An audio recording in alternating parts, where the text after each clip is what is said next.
بسم الله الرحمن الرحيم اللهم صل على سيدنا وأصحاب سيدنا ومولانا محمد وبارك وسلم وسلم عليه درس نامی کے لیے ہم حاضر ہیں۔ اللہ ہمارا آنا علم دین حاصل کرنا قبول و منظور فرمائے، ہمیں شرع صدر عطا فرمائے، علم نافع عطا فرمائے۔ دیکھیے آج ہم نے فصل فی المکان پڑھنا ہے، اور اگر ہم بات کریں تو یہ جو پیچھے جتنی بھی باتیں ہوئی ہیں نا فصل فی المکان سے پہلے، جتنی بھی پانچ فصول گزری ہیں، یہ سارے کے سارے اس علم کے موضوع کے اعتبار سے تھے۔ ٹھیک ہے، موضوع کے اعتبارات سے جو بھی کلام تھا وہ گزر گئے۔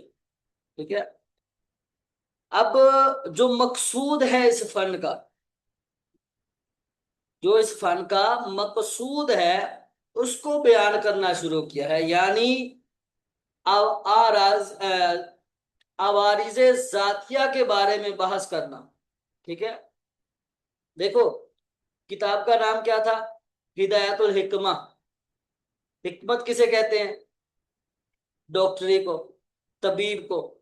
ٹھیک ہے، اب طبیب کا موضوع کیا ہوتا ہے؟ جسم، جسم طبعی، جسم طبعی۔ تو جسم طبعیہ کی جو عوارض ذاتیہ ہے ان کے بارے میں یہاں سے ابحاث شروع ہوں گی۔ ٹھیک ہے، تو کہا کہ فصل فی المکان، مکان کے حوالے سے فصل ہے۔ تو یہاں پر یہ جو مکان ہے، اس مکان سے مراد وہی مکان جو آپ تھوڑا پڑھتے رہے ہیں کہ مکان کیا چیز ہوتی ہے۔ مکان پرانی ہے، یہ پرانا لفظ ہے، پرانا لفظ ہے۔ ہدایت الحکمت والے اس کا جو تعریف ہے وہ تھوڑی سی الگ ٹائپ کی کر دیں گے۔ دیکھو تعریف دونوں سیم ہی رہے گی، البتہ فرق آئے گا۔ ویسے ہم نحو میں جو پڑھی تھی تعریف کے، جس جگہ میں کوئی چیز واقع ہو وہ مکان ہوتا ہے۔ جس جگہ میں جو چیز واقع ہو، یعنی جو مشہور اس کی تعریف ہے وہ یہی ہے کہ جو زمین میں قرار پکڑے، جگہ کو گھیرے، جو چیز جگہ کو گھیرے وہ مکان۔ ٹھیک ہے، یہ ہم نے عمومی تعریف یہی پڑھی ہے، یہی مشہور ہے۔ یہ مثال کے طور پر یہ ایک ڈسٹر ہے، یہ ڈسٹر جگہ کو گھیر ہے، یعنی ایک جگہ پر پڑا ہوا ہے، جس جگہ کو گھیرا ہوا ہے اس نے، مکان۔ سمجھ آ رہی ہے؟ یہ مکان۔ لیکن یہاں پر جو تعریفیں کی ہوئی ہیں، ویسے تو اس کی مختلف تعریفات آتی ہیں، اس میں اس کی تعریفات میں اختلاف بھی آتا ہے، لیکن یہاں پر صرف ایک ہی تعریف بیان کی ہوئی ہے۔ وہ تعریف کیا کی ہے کہ مکان جو ہے یہ دو طرح کا مکان، یا تو خلا ہے، مکان یا تو خلا ہے، یا یہ سطح باطن ہے، یا یہ سطح باطن ہے۔ خلا کیا چیز ہے؟ خلا کیا چیز ہے؟ خلا جو ہے وہ کہتے ہیں کہ خلا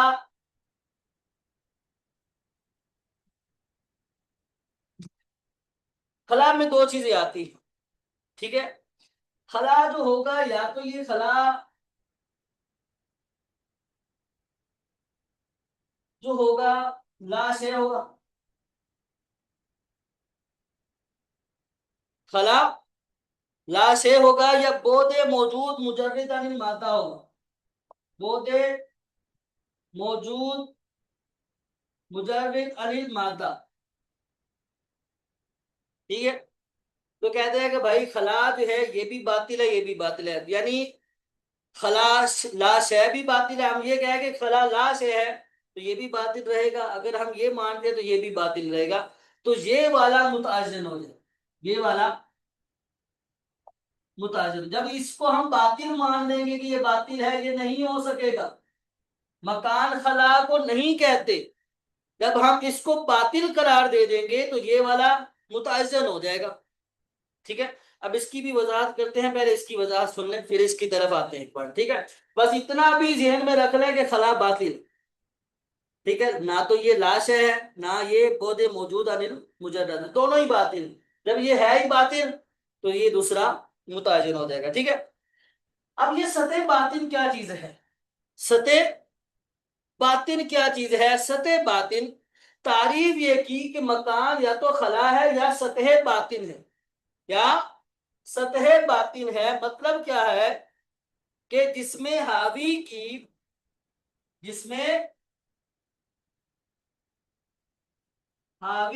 سطح باطن جو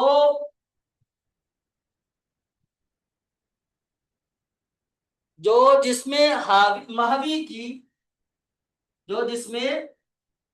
محوی کی سطح ظاہر کو ملا ہوا ہو، یہ کہتے ہیں خلا. مکان یا تو خلا ہے یا وہ جس میں حاوی کی وہ سطح باطن ہے کہ جو جس میں محوی کی سطح ظاہر کو ملا ہوا ہے، یا یہ ہے. ٹھیک ہے، اب اس کا مطلب کیا ہے؟ جس میں حاوی کیا ہے، جس میں محوی کیا ہے، تھوڑا تھوڑا پتہ چل رہا ہے جس میں حاوی محوی کیا ہوتا ہے.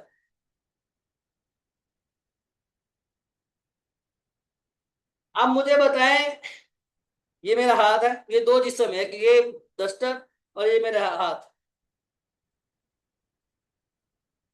دو جسم ملے. اب اس میں جس میں حاوی کون سا ہے، محوی کون سا ہے؟ محوی اس میں مفعول کا صیغہ ہے، حاوی اس میں حاوی فاعل کا ڈسٹر ہے اس صیغہ کا. ہے. ٹھیک ہے، حاوی ڈسٹر ہے. یہ حاوی ڈسٹر ہے، محوی نیچے والا ہاتھ ہے. ہاتھ. ٹھیک ہے، اب کہہ رہے ہیں کہ حاوی جو ہے، جو جس چیز کو گھیرے میں لے اس میں حاوی ہو جائے. ٹھیک ہے، جو جس جگہ پر حاوی ہو جائے، جس جگہ وہ گھیرے میں لے وہ حاوی. اب کہا کہ جو جس میں حاوی ہے اس کا سطح باطن نیچے والا، اور جس میں محوی کی سطح ظاہر اوپر والا ملا ہوا ہوتا ہے.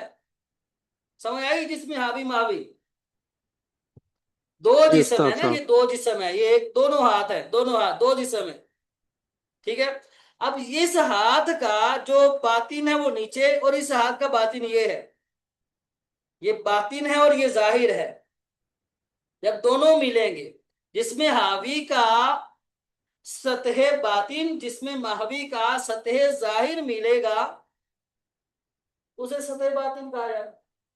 ٹھیک ہے، یا تو کہتے ہیں کہ مکان یہ خلا ہے، یا یہ ہے مکان وہ جس میں حاوی کی سطح باطن جو جس میں محوی کے ساتھ ملی ہوئی ہو وہ مکان.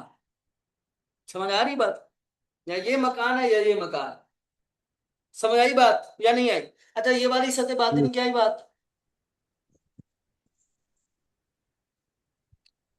تھوڑا سا نا دیا کریں، بات سمجھ میں آئے تو بول دیا کرے آئی ہے، نہیں آئے تو بول دیا کرے نہیں آئی، دوبارہ سمجھا دیں گے. آ گئی استاد صاحب. ٹھیک ہے، جس میں جی حاوی کی سطح باطن وہ کہ جو جس میں محوی کی سطح ظاہر کو ملی ہوئی ہو وہ مکان. دو چیزیں ہیں. ٹھیک ہے، جی اب کہہ جی رہے ہیں کہ استاد. بھائی دیکھو یہ باطل ہے تو یہ متعین ہو جائے گا. اب باطل کس طرح سے ہے، باطل کس اعتبار سے وہ دیکھیں. کہا کہ یہ جو لا شے ہے، یہ جو لا شے ہے، لا شے بھی باطل ہے، لا شے بھی باطل ہے. باطل ہے. کیوں باطل ہے؟ کیونکہ دیکھو خلا جو ہوتا ہے نا، خلا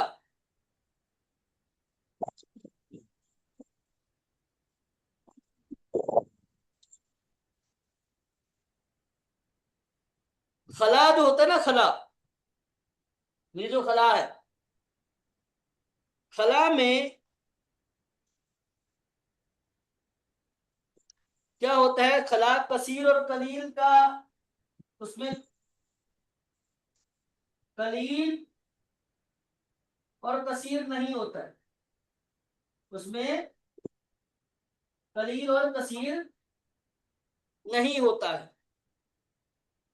اس میں قلیل اور کثیر کثیر نہیں ہوتا ہے، ٹھیک ہے؟ خلا میں نہ قلیل ہوتا ہے نہ ہی کثیر ہوتا ہے، لیکن ہم یہ دیکھتے ہیں، آپ کہہ رہے ہیں کہ خلا کوئی بھی چیز نہیں ہے، کچھ نہیں ہے، کچھ نہیں ہے۔ مثال کے طور پر یہ جو ہمارا ایک کمرہ ہے، کمرے کا جو خلا ہے، کمرے کا جو خلا جو ہے، خلا ہے، ایک خلا کم ہے۔ اگر ہم صحن کی بات کریں تو صحن کا خلا زیادہ ہوگا، مساجد کی بات کریں تو مساجد کا خلا اور زیادہ ہو جائے گا۔ تو خلا قلیل بھی ہوتا ہے، کثیر بھی ہوتا ہے، اور آپ کہہ رہے ہیں کچھ بھی نہیں۔ خلا تھوڑا بھی ہوتا ہے، زیادہ بھی ہوتا ہے، تھوڑا بھی ہوتا ہے، زیادہ بھی ہوتا ہے۔ تو جب تھوڑا زیادہ ہوتا ہے تو مطلب موجود ہے نا، کچھ ہے، جی تو یہ باطل ہو گیا نا، یہ کیا ہو گیا؟ باطل ہو باطل ہو گیا، گیا، یہ بات ہی درست غلط ہوگی نا ان کی، لا شے والی، جی لا شے والی بات ہی غلط ہو گئی۔ خلا میں تو صحیح، قلیل کثیر ہوتا ہے، حالانکہ یہ تو بول رہا ہے کہ کچھ بھی نہیں ہے، کچھ بھی کا مطلب کچھ بھی نہیں، سمجھ آ رہی ہے؟ جی لیکن اس میں تو قلیل اور کثیر آتے ہیں، تو جب قلیل اور کثیر آتے ہیں تو ان کا یہ کہنا کہ خلا لا شے ہے، یہ باطل، یہ درستی نہیں، ٹھیک ہے؟ اب اگر جی بات کریں کہ یہ خلا جو ہے وہ بود موجود مجرد عن المادہ ہے، مجرد عن المادہ ہے، بود موجود مجرد عن المادہ، اس مادے سے مراد ہے حیولہ، اس مادے سے مراد کیا ہے؟ حیولہ، حیولہ۔ تو مطلب کیا بنے گا؟ بود موجود مجرد عن الحیولہ، کہ وہ بود موجود جو مجرد عن الحیولہ ہو، حیولے سے خالی ہو۔ جو حیولے سے خالی ہوگا تو مطلب اب وہ مستغنی بھی ہوگا، مستغنی ہوگا، وہ بود مجرد جو حیولے سے مستغنی ہوگا،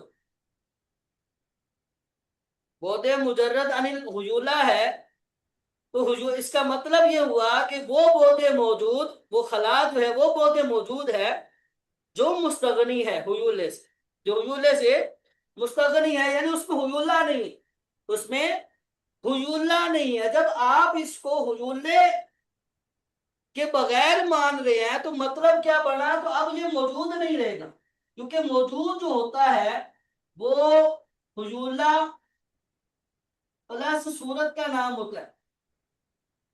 موجود جو بھی چیز ہوگی اس میں حیولہ اور صورت آتی ہے، موجود چیز حیولہ پلس صورت کا نام ہوتا ہے،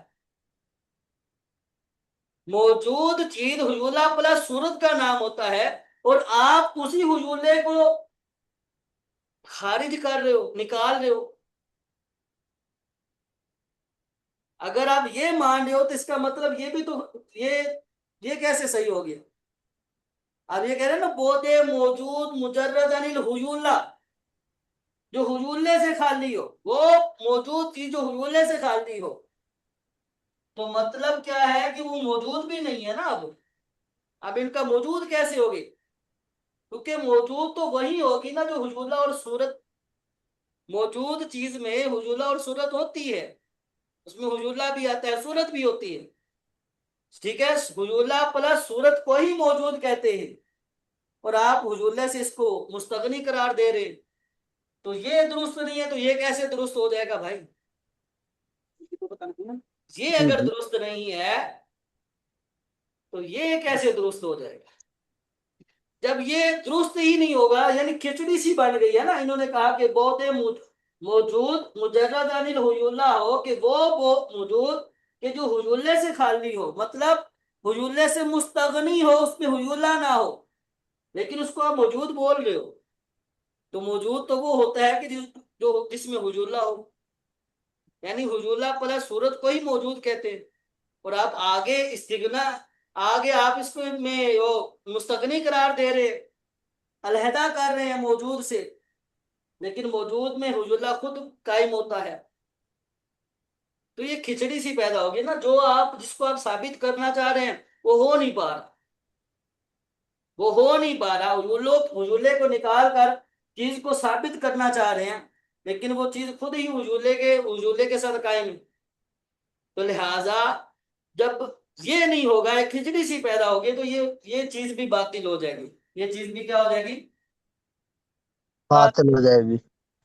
جب یہ چیز باطل ہو جائے گی، خلا لا شے بھی باطل ہے، بہت موجود مجرد عن المادہ بھی باطل ہے، تو وہ جو دوسری چیز ہے سطح باطن والی وہ موزن ہو جائے گی، یعنی مکان وہ سطح باطن ہے۔ ٹھیک ہے، دیکھیں عبارت دیکھیں، جی بسم اللہ الرحمن الرحیم، فصل فی المکان وهو اما الخلاء او السطح الباطن من الجسم الحاوی المماس لسطح الظاہر من الجسم المحوی۔ کہا کہ مکان وہ یا تو خلا ہے یا وہ سطح باطن ہے، جس میں حاوی کی وہ سطح باطن جو جس میں محوی کی سطح ظاہر سے مماس ہو، ملی ہوئی ہو۔ ٹھیک ہے، والاول باطل، پہلی باطل ہے، یعنی کون سی؟ خلا باطل ہے، فتعین ثانی، اور ثانی متعین ہو جائے گی، پہلی کو جب ہم باطل قرار دے دیں گے تو دوسری متعین ہو جائے گی۔ متعین۔ وانما قلنا، ہم نے یہ کہا کہ الاول باطل، پہلی باطل ہے۔ کیوں باطل ہے؟ کہ انہ لو کان خلا، کیونکہ اگر خلا فاما ان یکون لا شیء محض، خلا یا تو وہ لا شیء محض ہے، او بعدا موجودا مجردا عن المادہ، یا بعد موجود مجرد عن المادہ ہے، یا بعد موجود مجرد عن المادہ ہے۔ مادہ۔ لا سبیل الی الاول، پہلے کی طرف کوئی راہ نہیں۔ کیوں پہلا نہیں ہو سکتا؟ پہلا باطل ہے، کیوں؟ لأنہ یکون خلا اقل من خلا، کیونکہ ایک خلا، کبھی کبھی ایسا ہوتا ہے کہ خلا دوسرے خلا سے کم ہوتا ہے، ایک خلا دوسرے خلا سے فاصلہ جو ہوتا ہے وہ کم ہوتا ہے۔ فإن الخلا بین الجدار ہے، کیونکہ خلا دو دیواروں کے درمیان جو خلا ہے وہ کم ہوگا۔ اقل من الخلا، ٹھیک ہے، بین المدینتین، اور اسی طرح دو شہروں کے درمیان جو خلا ہے وہ زیادہ ہوگا، وہ اس سے بھی کم ہوگا یا زیادہ ہوگا۔ وما يقبل الزیادۃ والنقصان استحال ان یکون لا شیء محض، اور خلا وہ ہے جو زیادتی اور نقصان کو قبول کرے، جو زیادتی اور نقصان کو قبول کرے، یعنی کمی اور کثیر کو، ٹھیک ہے، قلیل اور کثیر کو قبول کرے، اس بات کے محال ہونے کی وجہ سے کہ ان یکون لا شیء محض، کہ وہ لا شیء محض ہے۔ سمجھ آ رہی ہے کہ لا شیء، خلا لا شیء ہے ہی نہیں، لا شیء محال ہونے کی وجہ سے وہ کمی اور اضافہ کو، یعنی قلیل اور کثیر کو قبول کرتا ہے۔ جب قلیل اور کثیر کو قبول کرتا ہے تو وہ لا شیء نہیں ہے، لا شیء نہیں ہے۔ سمجھ آئی بات؟ آگے کہا کہ ولا سبیل الی الساری، دوسرے کی طرف بھی راہ نہیں ہے، دوسری بھی نہیں ہو سکتی، یعنی مجرد مادہ والی، تاکہ لأنہ لو وجد البعد مجرد عن الحیولہ، کیونکہ وہ اگر بہت جو ہے وہ اس مجرد عن الحیولہ ہوگا، اگر بہت مجرد عن الحیولہ ہوگا تو لکان لذاتی غنیًا عن المحل، تو وہ لذاتی ہی محل سے مستغنی ہوگا، محل سے یعنی حیولے سے مستغنی ہوگا۔ تو فس استحال و اقتران ہی بھی، تو بود جو ہے وہ اس محل، اس بود کا اس محل یعنی اس حیولے کے ساتھ اس کا ملنا محال ہو جائے گا۔ هذا خلف، یہی خلاف مفروضہ ہے۔ سمجھ آ رہی ہے؟ تو جب یہ باطل ہو گیا تو جو دوسری چیز ہے وہ یعنی سطح باطن والی وہ متعین ہو جائے گی۔ سمجھ آئی مکان کیا چیزیں ہیں؟ جی استاد صاحب۔ ٹھیک ہے، آج کا سبق کوئی مشکل نہیں ہے، مکان کی تعریف ہے اور اسی تعریف پر ہماری گفتگو ختم ہوئی ہے۔ کہا کہ مکان جو ہے یا تو وہ خلا ہے یا وہ سطح جسم کی جس میں باطن کی سوری جسم حاوی کی وہ سطح باطن ہے کہ جو جسم ماہوی کی سطح ظاہر کو ملا ہوا ہوگا. ٹھیک ہے. تو کہا کہ خلا جو ہے یہ باطل ہے. خلا میں دو چیزیں آتی ہیں، لاشے خلا یا تو لاشے ہے یا بود موجود مجرد المادہ ہے. کہا کہ یہ دونوں باطل. لاشے اس لیے باطل ہے کیونکہ خلا وہ ہوتا ہے کہ جو قلیل کا بھی اہتمام رکھتا ہے، قلیل کو بھی قبول کرتا ہے، کثیر کو بھی قبول کرتا ہے. جب قلت اور کثرت کو خلا قبول کرتا ہے تو وہ لاش ہے نہیں ہو سکتا. سمجھ آ رہی ہو؟ لاش ہے کا مطلب یہ ہے نا کچھ بھی نہ ہو، لیکن جب اس میں قلیل اور کثیر آ رہا ہے تو مطلب کچھ ہے تو آ رہا ہے نا. فاصلہ خلا جو آ رہا ہے وہ کچھ ہے تو آ رہا ہے. تو یہ لا شے کا قول کرنا ان کا باطل ہو گیا. پھر انہوں نے کہا کہ بود موجود مجرد المادہ ہے، تو اس کا مطلب یہ ہے کہ یعنی مادہ سے مراد حیولہ ہے، بود مجرد عن الحیولہ. تو مطلب یہ ہوا کہ وہ بود محل سے یعنی حیولے سے مستغنی ہے. جب حیولے سے انہوں نے استغنا قرار دیا ہے، حیولے سے انہوں نے بے پر قطع تعلق کر لیا ہے کہ حیولے سے خالی ہو، تو بھائی یہ جو آپ کا موجود بود جو ہے بود موجود ہے یہ بنتا ہی حیولہ پلس صورت سے ہے. حیولہ پلس صورت سے بنتا ہے. جب آپ اس حیولے سے استغنا حیولے سے بے پرواہ ہو رہے ہیں تو مطلب یہ ہوا کہ آپ اس بود کو حیولے کے ساتھ ملا ہی نہیں رہے. جب ملا ہی نہیں رہے تو آپ کا یہ قول ہی باطل ہوا. سمجھ آ رہی ہے؟ قول ہی باطل ہوا. تو خلا باطل ہو گیا. جب خلا باطل ہو جائے گا تو جو دوسری تعریف ہے سطح باطن والی وہ متعین ہو جائے گی. ٹھیک ہے. اتنا سی گفتگو تھی ہماری، تو اس کو اچھے سے یاد کیجیے گا. انشاءاللہ ہم کل آپ سے سنیں گے.